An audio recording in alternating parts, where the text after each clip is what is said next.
The ground began to tremble beneath the boots of the British infantrymen stationed on the ridge of Mont Saint-Jean. It was the afternoon of June 18, 1815, and the Battle of Waterloo was reaching its fever pitch. A rhythmic thumping noise grew louder with every passing second until it drowned out the cries of the wounded and the crack of distant muskets. Thousands of French horsemen were gathering momentum in the valley below. They were preparing to unleash a tidal wave of steel and muscle against the wavering Allied lines. The air was thick with the acrid smell of black powder smoke and the metallic scent of blood. Every soldier on that ridge knew that a collision of catastrophic proportions was imminent. Marshal Ney, who was one of the most aggressive commanders serving Napoleon Bonaparte, had spotted what he believed to be a withdrawal of British forces. He ordered a massive cavalry charge to shatter the enemy center and secure a decisive victory for France. Over 4,000 cuirassiers and lancers surged forward with their swords drawn and lances leveled. The sight of such a massive force thundering across the field was designed to strike terror into the hearts of any foot soldier. The ground shook violently as the heavy warhorses galloped uphill through the wet mud. It was a moment that would test the limits of human courage and military discipline. The stakes could not have been higher for the Duke of Wellington and his coalition army. If the British center collapsed under the weight of the French charge, the road to Brussels would be wide open. Napoleon would likely crush the Allied forces in detail and re-establish his dominance over the European continent. The peace of Europe hung by a thread that was being pulled taut by the sheer brute force of the French cavalry. A breakthrough here would likely lead to the disintegration of the entire Allied line. Wellington needed his men to perform a miracle of endurance against the finest heavy cavalry in the world. Standing in the path of this armored avalanche was the British infantryman often known as the Redcoat. These men were drawn from the working classes of England and Ireland and Scotland. They were hardened by years of campaigning and drilled relentlessly in the art of linear warfare. Their weapon was the Brown Bess musket, which was a heavy and inaccurate firearm that relied on massed volleys to be effective. However, on this day, their survival would depend not just on their firepower, but on their ability to hold a specific geometric formation. They stood shoulder to shoulder in the mud, waiting for the command that would determine their fate. The question that haunted every officer and private was whether a stationary wall of flesh and bone could withstand the impact of thousands of galloping horses.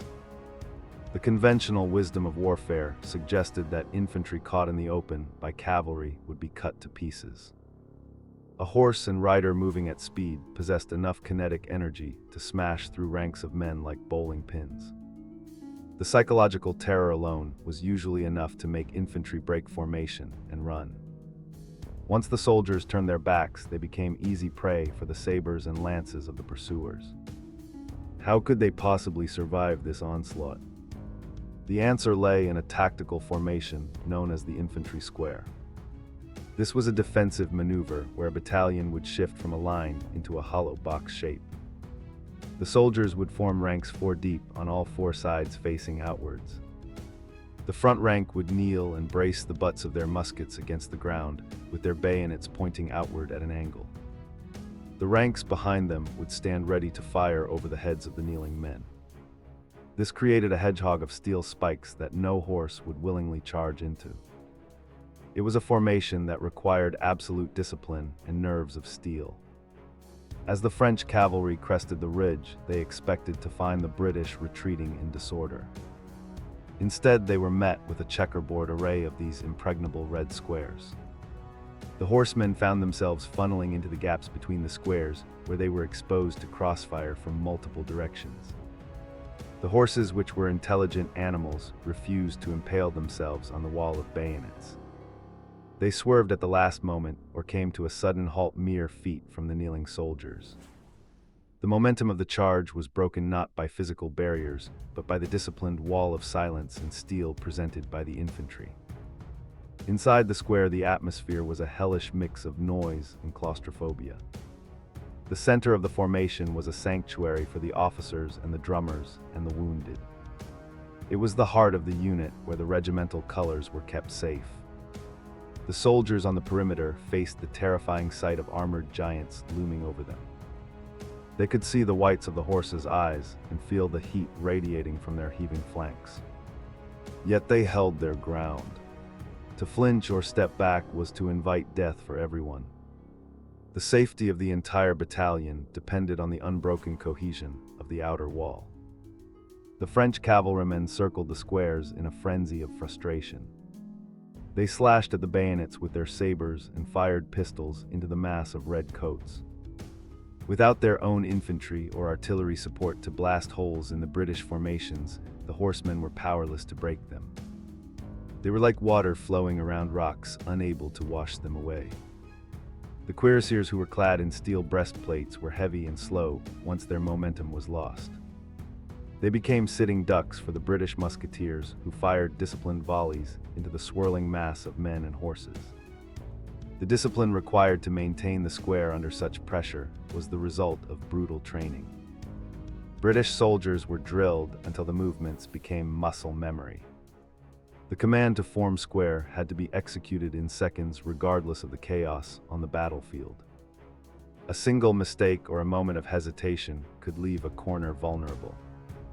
If a horseman managed to breach the line, the square could be broken from the inside out. At the Battle of Waterloo, just 2 days prior, a British regiment had been caught forming a square and was decimated. The memory of that slaughter was fresh in their minds. Wellington rode between the squares and offered words of encouragement to his men. He took shelter inside one of the formations when the charges were at their peak.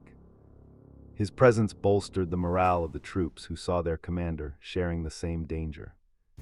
The Duke knew that the battle had become a contest of endurance. It was a question of who would break first. The French cavalry were exhausting themselves and their mounts in repeated futile attacks. The ground was becoming a quagmire of mud and trampled bodies, making each subsequent charge slower and less effective. The psychological impact on the French cavalry cannot be overstated. They were the elite of the Grande Armée, accustomed to seeing enemies flee before them. To be stopped cold by stationary infantry was a shock to their system. They rode round and round the squares looking for a weakness that did not exist. Some brave individuals tried to spur their horses to jump over the bayonets, but the animals refused. Others tried to grab the muskets from the soldiers' hands. It was a chaotic and desperate struggle of man against beast and steel against resolve. The British soldiers were suffering as well despite the success of the formation. The squares were prime targets for French artillery whenever the cavalry withdrew to regroup. The French gunners would wheel their cannons forward and fire canister shot into the dense blocks of infantry. Canister shot turned the cannons into giant shotguns, spraying hundreds of lead balls into the tightly packed ranks. Men fell in droves, leaving gaps that had to be filled instantly by those standing behind. The order close up rang out repeatedly as the squares shrank in size but maintained their shape. The heat inside the squares was stifling. The smoke from the muskets hung low and stung the eyes and throats of the men. Thirst became a torment as the adrenaline coursed through their veins. The noise was deafening, with the constant roar of battle preventing verbal orders from being heard. Officers used whistles and swords to direct their men. The wounded inside the square had to be stepped over or ignored. There was no way to evacuate them while the cavalry surrounded the formation. The living became a shield for the dying. One of the most critical aspects of the square was the control of fire. Officers strictly ordered their men not to fire until the horses were within 30 paces. Firing too early would leave the soldiers with empty muskets just as the cavalry made contact. A loaded musket was a deterrent, but an empty one was just a pike. The discipline to hold fire while a 1,000-pound horse galloped toward you required immense courage. When the volley finally came, it was devastating. It brought down horses and riders in a tangled heap, creating an obstacle for those following behind. The French made a fatal error by not coordinating their attacks. The cavalry charged alone without infantry support to engage the British squares. Had the French infantry advanced alongside the horsemen, the British would have been forced to deploy into line to return fire. This would have made them vulnerable to the cavalry. By attacking with cavalry alone, Ney played right into Wellington's hands. The square was the perfect counter to unsupported horsemen. It was a tactical blunder that cost the French army its best troops, as the afternoon war on the charges lost their cohesion. The once magnificent lines of cuirassiers were reduced to tired groups of men on blown horses. The ground between the squares was littered with the carcasses of horses and the bodies of fallen riders. The British infantrymen, though exhausted and depleted, stood triumphant. They had weathered the storm. The invincible French cavalry had been broken against the rock of the British square. The tide of the battle was beginning to turn as the Prussians arrived on the French flank. The resilience of the British square at Waterloo became the stuff of legend. It demonstrated the superiority of discipline and defensive tactics over uncoordinated brute force. The image of the Red Square surrounded by a sea of blue uniformed cavalry is one of the most enduring symbols of the Napoleonic Wars. It marked the end of the era where heavy cavalry could decide the outcome of a battle single-handedly. The infantryman with his musket and bayonet had proven that he was the master of the battlefield.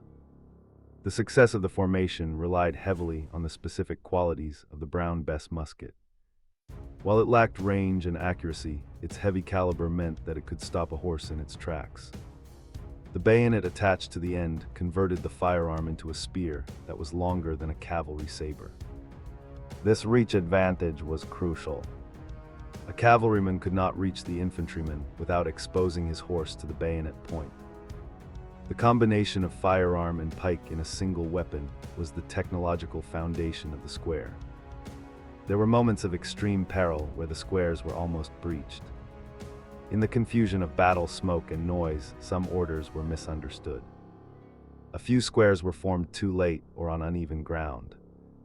Yet the mutual support between the squares saved them. If one square was threatened, the neighboring squares could fire into the flank of the attacking cavalry. This network of mutual defense created a kill zone that no horseman could survive for long. The geometry of the defense was as important as the bravery of the men. The role of the sergeants and corporals in maintaining the square was vital. They were the backbone of the regiment stationed at the corners and in the rear ranks. They physically pushed men back into line and filled gaps as soldiers fell. Their voices cut through the din of battle, keeping the men focused and steady.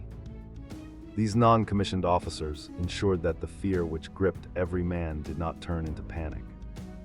They were the glue that held the formation together under the most extreme pressure imaginable. The French lancers posed a unique threat to the squares. Their lances were longer than the bayonets and could spear infantrymen from a safe distance. The lancers targeted the corners of the squares where the formation was weakest. However, the lancers were unarmored and vulnerable to musket fire. The British prioritized shooting the lancers whenever they appeared. It was a grim game of rock, paper, scissors played out with human lives. The adaptability of the British infantry to identify and neutralize specific threats was key to their survival. As the sun began to set, the French cavalry was a spent force. They had charged the British squares a dozen times and failed each time. The cream of the French army lay dead or dying in the mud of Waterloo. The British squares, though battered and shrunken, still held their positions. They had proven that a well-trained infantry force could repel the most terrifying attacks. The psychological victory was as significant as the tactical one. The French army lost its belief in victory, while the Allies gained a second wind. The aftermath of the cavalry charges revealed the carnage of the tactic. The spaces around the squares were piled high with dead horses and men. The defensive fire had been so effective that it created ramparts of bodies. The surviving British soldiers were blackened with powder and deafened by the noise. They were parched and exhausted, but they were alive. They had done what many thought impossible. They had stopped the unstoppable force of the Napoleonic war machine. The defeat of the French cavalry at Waterloo marked a turning point in military history. It signaled the decline of the cavalry charge as a primary battle-winning tactic. The increasing effectiveness of infantry firepower meant that cavalry could no longer operate with impunity. The lesson learned on the fields of Belgium would influence military thinking for decades. The infantry square remained a standard formation for European armies well into the late 19th century, proving its enduring value. The story of the British square is also a story of the common soldier. These men, who were often disregarded by their own society, proved their worth on the battlefield. Their steadfastness saved Europe from a return to Napoleonic rule. They stood their ground not for glory or politics, but for the man standing next to them. The bond between soldiers in the square was stronger than the fear of death. It was a brotherhood forged in the fires of combat. Historians have often debated why Ney persisted with the cavalry attacks for so long without support. Some argue he was caught up in the heat of the moment, while others suggest he underestimated the resolve of the British infantry. Regardless of the reason, the result was a disaster for the French. The wastage of their best cavalry left Napoleon with few options when the Prussians arrived in force. The stubborn resistance of the squares bought the time needed for the Allied victory. The visual impact of the square was terrifying even to those observing from a distance. It looked like a solid block of red masonry amidst the swirling chaos. The bayonets glinted in the sun like a forest of steel. When the muskets fired, the square would be wreathed in a halo of white smoke. From within this cloud came the death that broke the French charges. It was a machine of war operating with cold precision in the midst of madness. The legacy of the British square extends beyond the Napoleonic Wars. It was used effectively in colonial campaigns in Africa and India. However, it was at Waterloo that the formation faced its supreme test. Never again would it face such a concentration of heavy cavalry. The sheer density of the attacks and the quality of the opposition made the defense at Waterloo unique. It stands as the ultimate example of infantry standing firm against overwhelming odds. As the battle concluded and the French army retreated in disarray, the squares finally broke formation. The soldiers could stretch their cramped limbs and tend to their wounded comrades. The relief was palpable. They had stared death in the face for hours and survived. The ridge of Mont Saint-Jean was theirs. The squares had held. The defensive masterclass was over and the victory was won. The effectiveness of the square was not just in its physical structure, but in its psychological dominance. By refusing to run, the infantry robbed the cavalry of their primary weapon, which was fear. A horseman relies on the enemy breaking formation to ride them down. When the enemy stands firm, the horseman loses his advantage. The British soldier understood this dynamic perfectly. He knew that his safety lay in standing still while a giant beast galloped towards him. We must also recognize the leadership of the junior officers who stood inside the squares. They were young men, often in their early 20s, who had to project calm authority. If an officer showed fear, the men would sense it, and panic could set in. These officers stood exposed to the view of their men and often to the fire of the enemy. Their casualty rates were high, but their example was crucial. They provided the steadying influence that kept the ranks solid. The equipment of the British soldier played a subtle but important role. The red wool coats made the men visible to their commanders and to each other through the smoke. The cross belts provided a small amount of protection against saber cuts. The shako hats made the men look taller and more imposing. Every detail of their uniform and kit was designed to enhance their presence on the battlefield. In the square, these visual elements combined to create an image of solid, unbroken mass. The sounds of the square in action were distinct and terrifying. The command, "Prepare to receive cavalry," would be shouted, followed by the rustle of equipment as men knelt and braced. Then came the thunder of hooves and the shouting of the French horsemen. The climax was the roar of the volley and the screams of horses and men. Then silence would return briefly before the next wave. This cycle of noise and silence tested the nerves of the bravest men. In the final analysis, the British square at Waterloo was a triumph of system over fury. The French cavalry fought with immense bravery and dash, but they lacked the coordination to break the system. The British infantry fought with a cold, disciplined method that neutralized the French advantages. It was a victory of the professional soldier over the warrior. The square proved that in the age of black powder, discipline was the most potent weapon of all. The sun set on a Europe that had been changed forever by the events of that day. The invincible Napoleon was defeated not by a brilliant maneuver, but by the stubborn refusal of British soldiers to budge. The square was the rock upon which the French Empire was wrecked. It remains a testament to the power of training and the resilience of the human spirit. The men who stood in those squares secured a peace that would last for decades. As night fell over the battlefield, the survivors began the grim task of counting the cost. The squares had held, but the price was paid in blood. Gaps in the ranks told the story of the artillery barrages and the close quarters fighting. Yet the line remained unbroken. The British Army had proved itself to be the master of defensive warfare.